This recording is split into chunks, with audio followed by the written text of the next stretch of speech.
जानेंगे भारत आकार और स्थिति के बारे में।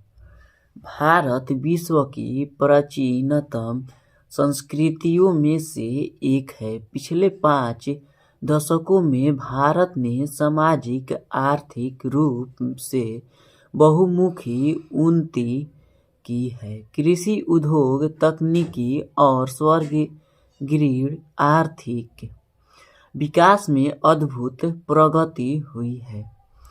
भारत का विश्व इतिहास में भी महत्वपूर्ण योगदान रहा है। लगभग 2 बराबर भागों में बांटती है। मुख्य भूभाग के दक्षिण पूर्व में अंडमान और निकोबार द्वीप समूह, बंगाल की खाड़ी में तथा दक्षिण पश्चिम में लक्षद्वीप द्वीप समूह अरब सागर में स्थित है। अपनी एटलस की सहायता से इन द्वीप समूहों का विस्तार ज्ञात करो। क्या आप जानते हैं भारतीय संघ राज्य का सबसे दक्षिणी बिंदु जो इंदिरा बिंदु कहा जाता है, सन 2004 में सुनामी लहरों के कारण समुद्र में जलमग्न हो गया। स्थिति: भारत एक विशाल देश है। वह उत्तरी गोलार्ध में स्थित है। चित्र 1.1 और इसका मुख्य भाग 8 डिग्री 4 से उत्तर से 37 डिग्री 6 उत्तर अक्षांश तथा 68 डिग्री 7 पूर्व से 97 डिग्री 25 पूर्व देशांतर तक है। कर्क रेखा 23 डिग्री 30 उत्तर में देश को आकार। भारत के भूभाग का कुल क्षेत्रफल लगभग 32.8 लाख वर्ग किलोमीटर है। भारत का क्षेत्रफल विश्व के कुल भौगोलिक क्षेत्रफल का 2.4% है। चित्र 1.2 से स्पष्ट है कि भारत विश्व का 7वां बड़ा देश है। भारत की सतल सीमा रेखा लगभग 15,200 किलोमीटर और समुद्री तटरेखा अंडमान और निकोबार द्वीप समूह तथा लक्षद्वीप समूह के साथ 516.6 किलोमीटर है। भारत के उत्तर पश्चिम, उत्तर तथा उत्तर पूर्वी सीमा पर नवीनतम वलित पर्वत है। इसके दक्षिण का भूभाग उत्तर में चौड़ा है और 22 डिग्री उत्तरी अक्षांश से हिंद महासागर की ओर संकरा होता है। इसके पश्चिम में अरब सागर तथा पूरब में बंगाल की खाड़ी स्थित है। चित्र 1.3 में देखिए कि अक्षांश और देशांतर का विस्तार लगभग 30 डिग्री है, परंतु फिर भी पूर्व पश्चिम का विस्तार उत्तर दक्षिण के विस्तार की अपेक्षा कम प्रतीत होता है।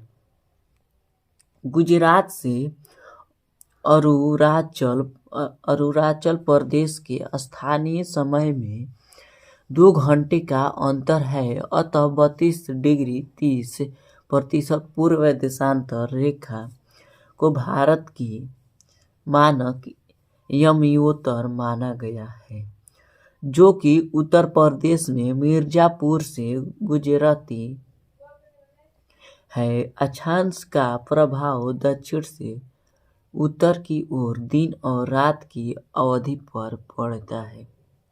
भारत तथा विश्व: भारतीय भूखंड एशिया महाद्वीप के पूर्व और पश्चिम के मध्य में स्थित है। भारतीय भूभाग एशिया महाद्वीप का दक्षिणी विस्तार है।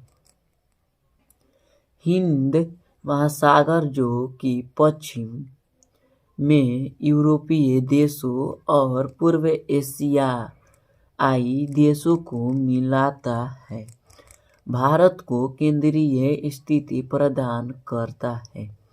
देखिए, दक्षिण का पठार हिंद महासागर में शीर्षवर्त फैला हुआ है और पश्चिम एशिया, अफ्रीका और यूरोप के देशों के साथ साथ पूर्वी एशिया के देशों से भी पूर्वी तट के माध्यम से निकटतम संबंध बनाए हुए है। हिंद महासागर में किसी भी देश की तटीय सीमा भारत जैसी नहीं है। भारत की इसी महत्वपूर्ण स्थिति में कारण एक महासागर का नाम इसके नाम पर रखा गया है। भारत का विश्व के देशों के साथ संपर्क युगों पुराना है, परंतु यह संबंध समुद्री जलमार्गों की अपेक्षा भूभागों से होकर था। उत्तरी पर्वतों के डरों से अनेक यात्री प्राचीन काल में भारत आए, जबकि समुद्री मार्ग बहुत समय तक ज्ञात नहीं थे। इन मार्गों से प्राचीन समय से विचारों और वस्तुओं का आदान प्रदान होता रहा है। भारत का पश्चिम, मध्य और पूर्वी एशिया तथा दक्षिणी एशिया के पड़ोसी देशों के साथ एक अद्भुत संपर्क रहा है।